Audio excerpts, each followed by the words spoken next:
Benvenuti o bentornati, sono Raf.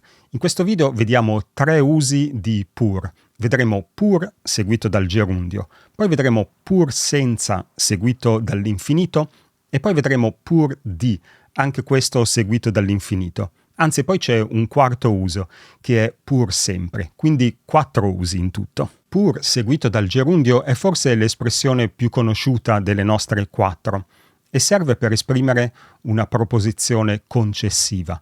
Pur essendo famosa è molto modesta. È l'equivalente di sebbene sia famosa è molto modesta o anche se è famosa è molto modesta.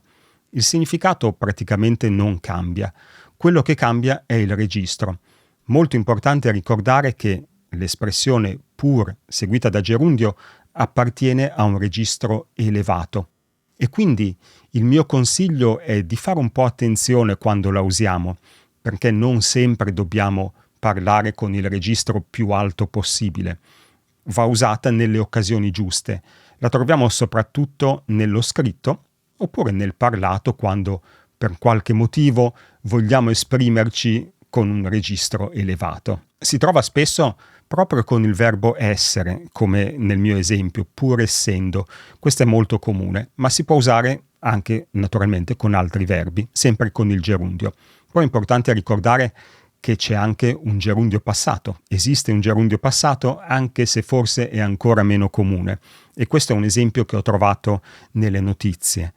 Pur avendo chiesto i danni ai comuni, è ancora in attesa di ricevere i soldi, che significa anche se ha chiesto o sebbene abbia chiesto. Per le frasi negative mettiamo non subito prima del gerundio.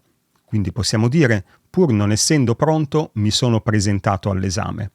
Ma possiamo fare una frase negativa anche con pur senza. Il significato è simile, anche se ha una sfumatura leggermente diversa, perché senza indica una mancanza. Ma la cosa importante è che pur senza può essere seguito da un nome o da un verbo, ma il verbo va all'infinito, perché senza è una preposizione e sappiamo che dopo qualsiasi preposizione il verbo va sempre all'infinito, non possiamo mai avere un gerundio. Oppure, come ho detto, possiamo avere un nome, mentre non possiamo avere un nome dopo pur o pur non. In questi casi possiamo avere solo il verbo al gerundio. Vediamo un esempio con pur senza seguito da un nome. I dottori di ricerca, pur senza abilitazione, svolgono il mestiere dell'insegnante supplente. E vediamo invece un esempio con pur senza seguito da un verbo, appunto all'infinito. Nadia Mantovani, pur senza aver mai denunciato alcun compagno o compagna, il conto con la giustizia l'ha pagato. E abbiamo in realtà un infinito passato in questo caso. Aver denunciato. Il verbo è denunciare e l'infinito passato appunto è aver denunciato. Possiamo avere un infinito presente o un infinito passato come in questo caso. E poi per chi ha guardato altri miei video abbiamo la frase il conto con la giustizia l'ha pagato. Non dico niente, ma chi ha guardato altri video ha sicuramente riconosciuto questa struttura. Qui voglio aprire una breve parentesi perché magari qualcuno si sta chiedendo ok, ma che cos'è questo pur? Da dove salta fuori?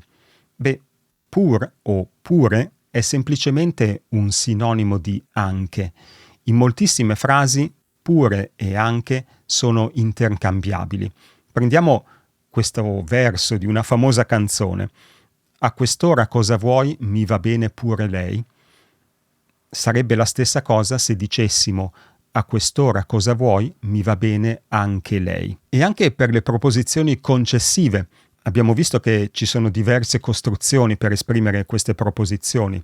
Malgrado, sebbene, nonostante, più congiuntivo, poi abbiamo anche se più indicativo e poi quella di cui stiamo parlando qui, pur seguito da gerundio. Ma esiste anche la costruzione anche più gerundio. Anche questa è una proposizione concessiva, come in questo esempio. Anche facendo regolarmente attività fisica, stare seduti a lungo fa male.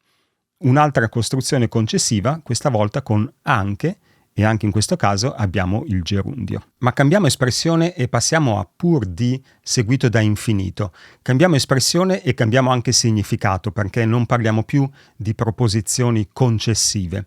E dimentichiamoci anche di anche, perché in questa frase non possiamo utilizzare anche. L'espressione è pur di con l'infinito. Pur di diventare famoso farei qualsiasi cosa. In questo caso la seconda parte della frase è al condizionale, ma non è una regola. Anche se vedesse che ho scritto cuore con 2 Q, non fiaterebbe pur di farmi fare una figura magra. Non fiaterebbe significa non direbbe niente. Ho un esempio con una frase negativa. Esiste una soglia di attività fisica superata la quale il corpo umano riduce altre funzioni pur di non consumare calorie extra. Praticamente in questa frase, in quest'ultima frase, invece di dire pur di non consumare calorie extra, potrei dire per non consumare calorie extra. Cioè pur di indica un fine, una finalità, così come per, ma il significato è leggermente diverso, ha una sfumatura diversa, perché pur di si usa per indicare qualcosa che voglio ottenere a qualsiasi costo oppure qualcosa che voglio assolutamente evitare, come in questo caso della frase negativa. Pur di non consumare calorie extra.